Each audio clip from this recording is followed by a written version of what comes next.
Audio Jungle.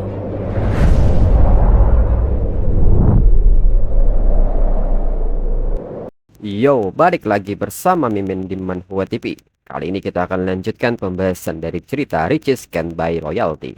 Sebelum lanjut, Mimin ucapkan terima kasih kepada Juwan Prayogi yang telah mentraktir Mimin di Saweria. Semoga rezekinya semakin lancar, amin. Mimin infokan kembali bagi teman-teman yang ingin menonton video terbaru lebih cepat, silahkan bergabung menjadi member di channel ini dengan biaya 5.000 per bulannya. Jika tidak, teman-teman bisa bersabar lebih dulu selama 2-3 hari untuk menonton video tersebut. Tanpa berlama-lama, yuk kita masuk ke disclaimer dulu.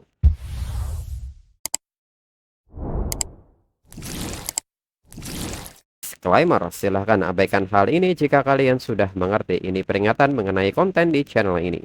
Video ini berisi alur cerita komik yang mempermudah bagi teman-teman untuk mengetahui isi ceritanya dan memahami alur ceritanya.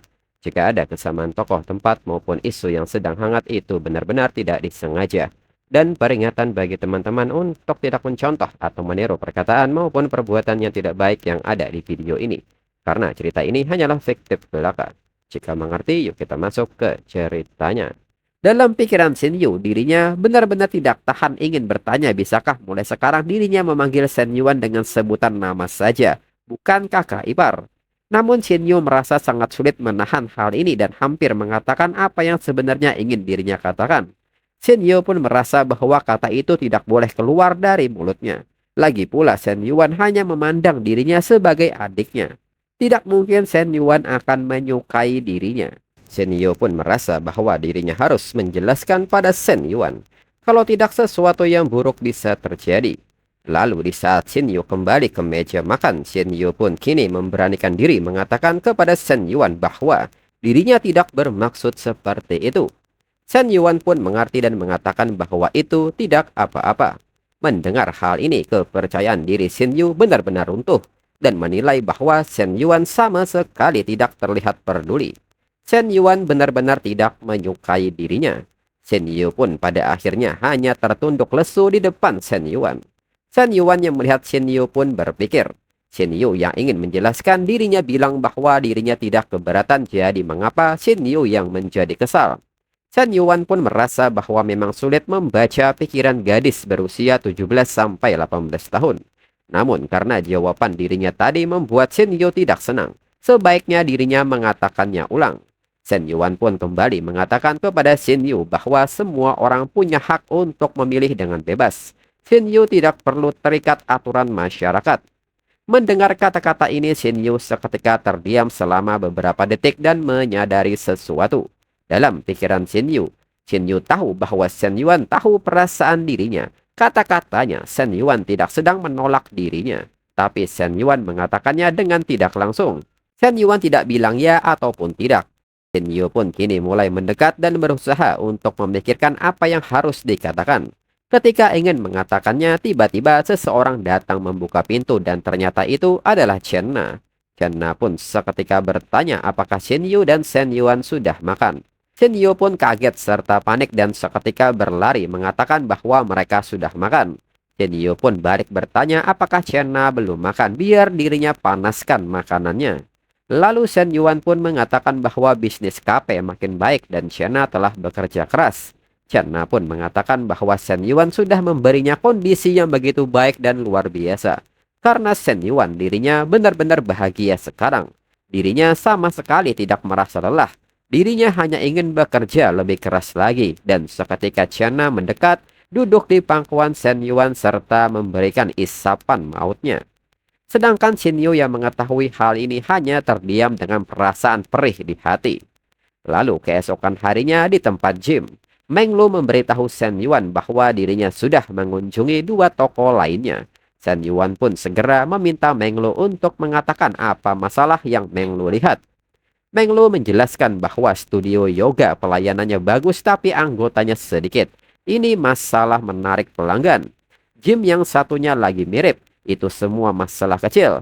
Tinggal lihat apa para manajer mau memperbaikinya. Sudah dirinya atur semuanya dan nanti akan dirinya kirim pada Shen Yuan.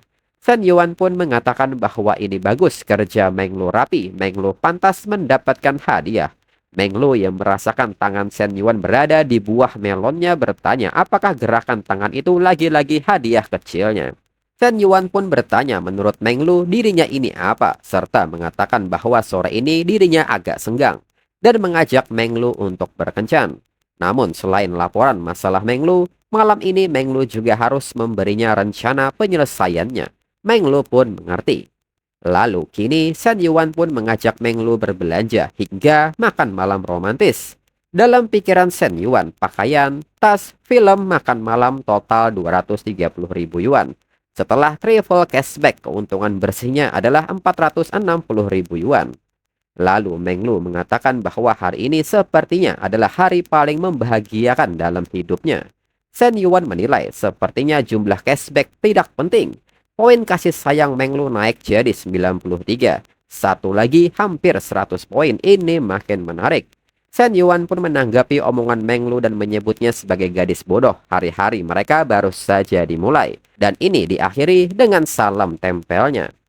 Lalu keesokan harinya di perusahaan Jingfu. Kini kembali manajer umum fitness center Sun Jian mengatakan kepada Shen Yuan bahwa dirinya datang untuk self review. Ini langkah perbaikannya. Mungkin masih kurang. Shen Yuan lebih berpengalaman, maka Sun Jian meminta Shen Yuan untuk melihatnya. Shen Yuan pun mengatakan bahwa Sun Jian tidak perlu self-review, dan meminta Sun Jian untuk duduk serta berikan ringkasan singkat soal langkah baru ini. Sun Jian menjelaskan bahwa pertama, resepsionis kalau staf menunda atau malas-malasan di area publik akan dikenai denda. Sama untuk follow up, harus dilakukan terus-menerus. Kalau ada yang terlewat langsung karena potongan performa, Shen Yuan pun seketika meminta Sun Jian untuk menunggu. Ini semua hukuman dan tidak ada imbalan. Sun Jian menyebut bahwa hukuman menimbulkan sense of urgency, membuat mereka lebih serius. Shen Yuan pun menyebut bahwa hukuman boleh tapi imbalan juga harus ada. Gunakan imbalan sebagai alat utama dan hukuman sebagai pendukung. Kuncinya motivasi, bukan tekanan. Sun Jian pun mengerti pemikiran Shen Yuan memang jauh ke depan seperti biasa. Lalu Shen Yuan pun kini bertanya soal akuisisi pelanggan. Sun Jian pun mengatakan bahwa mereka masih bergantung pada walk-in offline. Traffic online rendah, dirinya harus bicara dengan manajer network operation sebelum memberi rencana lengkap. Shen Yuan pun mengatakan bahwa video tidak menarik karena para pelatih tidak mau bekerja sama. Sun Jian harus mengatur ulang aturan distribusi trafik. Besok siang dirinya ingin kebijakannya lengkap. Sun Jian pun mengerti. Shen Yuan pun mengatakan bahwa tujuannya meningkatkan efisiensi staf dan memperbesar profit perusahaan untuk menghasilkan uang. Perusahaan tidak bisa memelihara pekerja yang bermalas-malasan. Dengan ini, apakah Sun Jian mengerti? Sun Jian pun tertunduk cemas dan mengatakan bahwa dirinya tahu apa yang harus dirinya lakukan. Saat keluar ruangan, Sun Jian berpikir bahwa apa yang dikatakan Jia Nansao tidak bohong. Bos baru ini sangat kompeten dan sangat tegas. Sikap secepat itu bagaimana bisa? Shen Yuan baru berusia 21 tahun. Perusahaan tidak memberi makan pemalas, artinya kalau dirinya salah langkah habislah sudah. Di saat yang sama, Fu Yingzi yang hendak menemui Shen Yuan melihat Sun Jian yang baru keluar dari ruangan Shen Yuan menilai bahwa Sun Jian sampai ketakutan setengah mati karena Shen Yuan dan dirinya belum pernah melihat sisi mengerikan Shen Yuan. Fu Yingzi pun berharap dirinya tidak akan pernah menemuinya. Lalu Fu Yingzi pun kini menemui Shen Yuan dan memanggilnya dengan kata Pak Shen serta mengatakan bahwa dirinya punya gosip internal untuk Shen Yuan. Shen Yuan pun mengatakan bahwa mereka cuma berdua dan meminta Fu Yingzi untuk tidak memanggil dirinya dengan kata Pak. Rasanya sangat aneh. Fu Yingzi pun mengatakan bahwa Yu Zipeng, orang yang sebenarnya berkoordinasi dengan sekolah itu, dulunya menangani marketing dan ekspansi bisnis. Tapi Jia Nansao tidak pernah membiarkan Yu Zipeng pegang proyek besar. Jadi Yu Zipeng ditekan lebih dari 2 tahun. Shen Yuan pun mengatakan bahwa dirinya sudah mencek latar belakangnya. Yu Zipeng pernah jadi wakil general manager di medical center lain. Kembali Fu Yingzi mengatakan sampai istrinya selingkuh dengan bos lamanya dan Yu Zipeng memukuli bos itu. Setelah itu dia harus mengundurkan diri. Itu alasan Yu Zipeng bertahan dengan Jia Nansao. Yu Zipeng tidak bisa ganti pekerjaan lagi dalam waktu dekat. Shen Yuan pun tidak menyangka Fu Yingzi bahkan bisa menggali gosip seperti ini. Sekretaris kecilnya memang hebat. Shen Yuan pun seketika bertanya apakah sekretaris kecil seperti Pu Yingzi punya pacar. Pu Yingzi pun kaget dengan pertanyaan ini dan bertanya-tanya dalam pikirannya, mengapa Shen Yuan tiba-tiba tanya begitu. Shen Yuan sendiri sudah punya banyak wanita, apakah Shen Yuan bosan dengan yang besar dan ingin coba opai kecilnya? Dirinya pernah dengar sebuah istilah, kalau ada kerjaan, sekretaris yang kerjakan, kalau tidak ada kerjaan, ya kerjakan sekretarisnya. Pu Yingzi pun menilai ini tidak benar. Shen Yuan sudah punya cukup banyak kekasih.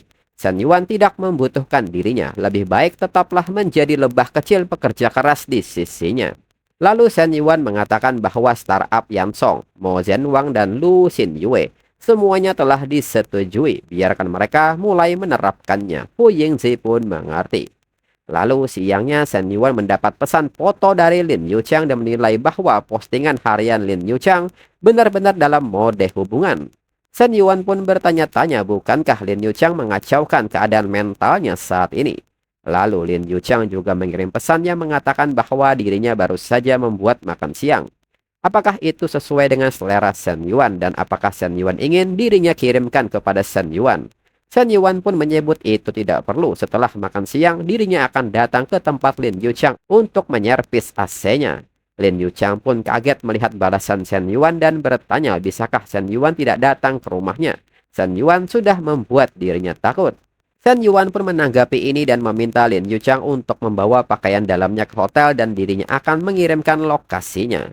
Lalu 1 jam kemudian terlihat Lin Yuchang sedang berada di sebuah hotel dengan penyamarannya. Dan nyatanya di tempat yang sama ada Zheng Xianyong yang merupakan suaminya. Zheng Xianyong pun terpana melihat wanita yang saat ini berada di depan lift. Pinggang ramping, garis pinggul yang melengkung sempurna, rasio pinggang pinggulnya gila, terlalu bagus. Tapi dia memakai topeng jadi dirinya tidak bisa melihat wajahnya. Namun di saat itu Zheng Xianyong menyadari sesuatu dan bertanya-tanya mengapa bentuk tubuhnya tiba-tiba agak mirip dengan istrinya. Setelah dirinya selesai memeriksa pelanggan, dirinya harus menelpon ke rumah untuk mengkonfirmasinya. Kemudian saat ini Shen Yuan membukakan pintu buat Lin Yuchang dan bertanya mengapa Lin Yuchang menyelinap seperti pencuri. Lin Yuchang pun menyebut bahwa dirinya tidak seperti Shen Yuan. Shen Yuan tidak tahu seberapa besar resiko yang dirinya ambil. Shen Yuan pun bertanya bukankah lebih baik jika mereka tahu. Lin Yuchang pun mengatakan bahwa ini belum waktunya dan dirinya akan segera ganti baju. Lalu 5 menit kemudian Lin Yuchang kini memakai baju dinasnya. Shen Yuan yang melihat hal ini meminta Lin Yuchang untuk berputar. Shen Yuan pun bertanya apakah Lin Yuchang tahu pakaian inilah yang bikin dirinya tidak fokus kerja. Lin Yuchang pun bertanya alasan Shen Yuan. Shen Yuan pun mengatakan bahwa Lin Yuchang harus memberinya kompensasi. Lin Yuchang pun bertanya dengan nada menggoda bagaimana dirinya harus memberinya. Shen Yuan pun meminta Lin Yuchang untuk segera berlutut dan seketika tembakan rudal pun kini dilepaskan. Di saat rudal terus mengisi dan menembak, tiba-tiba Zheng Xianyong menelpon Lin Yuchang. Lin Yuchang segera menjawab panggilan ini dan bertanya ada apa. Zheng Xianyong pun bertanya apakah Lin Yuchang ada di luar atau di rumah. Lin Yuchang menyebut bahwa dirinya sedang di rumah dan bertanya mengapa Zheng Xianyong bertanya hal itu. Kembali Zheng Xianyong bertanya apa yang sedang Lin Yuchang lakukan. Lin Yuchang pun mengatakan bahwa dirinya sedang membuat pangsit. Zheng Xianyong pun mengerti serta mengatakan bahwa tidak ada yang penting. Dirinya hanya merindukan Lin Yuchang dan ingin bertanya saja. Hingga perang ini pun terus berlanjut. Setelahnya, Lin Yuchang mengatakan bahwa dirinya tidak bisa tinggal bersama Shen Yuan lebih lama lagi. Dirinya harus kembali. Dirinya kenal Zheng Xianyong, dia pasti akan pulang untuk menjenguk dirinya. Shen Yuan pun mengerti dan meminta Lin Yuchang untuk bertahan di masa ini. Semuanya akan baik-baik saja. Lalu 1 jam kemudian dan benar saja Zheng Xianyong balik ke rumah dan bertanya saat melihat Lin Yuchang. Apakah masih bikin pangsit? Acara apakah hari ini? Mengapa harus pangsit? Lin Yuchang pun mengatakan tidak ada alasannya. Dirinya cuma mau makan. Bukannya Zheng Xianyong bilang ada rapat klien hari ini. Mengapa Zheng Xianyong tiba-tiba balik ke rumah? Zheng Xianyong mengatakan bahwa dirinya dengar Lin Yuchang sedang membuat pangsit. Jadi dirinya ingin pulang dan mencobanya saat masih segar. Kalau pangsitnya dimasukkan ke kulkas malam ini rasanya tidak akan seenak masih hangat. Lin Yuchang pun mengerti dirinya akan merebusnya untuk Zheng Xianyong. Dalam pikiran Zheng Xianyong, Lin Yuchang sungguh istri yang baik. Dengan istri seperti ini, apalagi yang diinginkan pria? Kembali ke situasi Shen Yuan. Dalam pikiran Shen Yuan, dirinya seharusnya mendapatkan laporan Yu Zipeng yang bekerja pada dirinya hari ini karena kejadian ini. Dirinya harus berbicara dengannya lain hari. Semakin lama dirinya di perusahaan ini, semakin dirinya merasa pengetahuan dirinya kurang. Dirinya harus meminta bimbingan pada Li Xiao. Lalu Shen Yuan pun kini menghubungi Li Xiao dan bertanya berapa lama lagi sebelum Li Xiao pulang ke rumah. Li Xiao menyebut bahwa ini hampir liburan musim panas. Banyak pekerjaan, setidaknya 1,5 jam lagi. Li Xiao pun bertanya mengapa Shen Yuan menanyakannya. Shen Yuan pun mengatakan bahwa dirinya ingin belajar dengan Li Xiao. Apakah Li Xiao sudah menyoroti poin-poin penting dalam buku teks ekonomi internasional yang dirinya sebutkan? Li Xiao pun mengiyakan hal ini, dirinya sudah menyelesaikannya. Li Xiao pun bertanya apakah Shen Yuan mau menghafal bab baru hari ini. Jika mendesak, Shen Yuan bisa pergi ke rumahnya dan ambil sendiri. Li Fei ada di rumah. Namun Shen Yuan mengatakan bahwa sebenarnya dirinya ingin bertemu dengan Li Xiao. Dirinya merindukan Li Xiao. Li Xiao seketika memelankan suaranya dan mengatakan bahwa dirinya tahu itu, tapi dirinya sangat sibuk akhir-akhir ini. Dirinya akan menemani Shen Yuan kalau bisa, dan tiba-tiba rekan Li Xiao bertanya apakah Li Xiao sekarang sedang berkencan dengan seseorang. Li Xiao dengan malu-malu mengatakan bahwa itu tidak benar. Rekannya pun meminta Li Xiao untuk tidak berbohong. Tercium aroma mabuk cinta dari Li Xiao. Li Xiao pikir dirinya tidak bisa merasakannya. Rekannya pun bertanya siapakah itu. Li Xiao kembali mengatakan bahwa benar-benar tidak ada siapa-siapa. Rekannya pun bertanya apakah Li Xiao pikir dirinya anak 3 tahun. Dirinya tidak percaya. Menyembunyikannya seperti ini, jangan bilang kekasih Li Xiao adalah seorang mahasiswa. Romantis terlarang antara guru dan murid ini sangat pedas. Rekannya pun merayu Li Xiao untuk mengatakannya dirinya bukan orang luar. Katakan padanya apakah itu murid Li Xiao.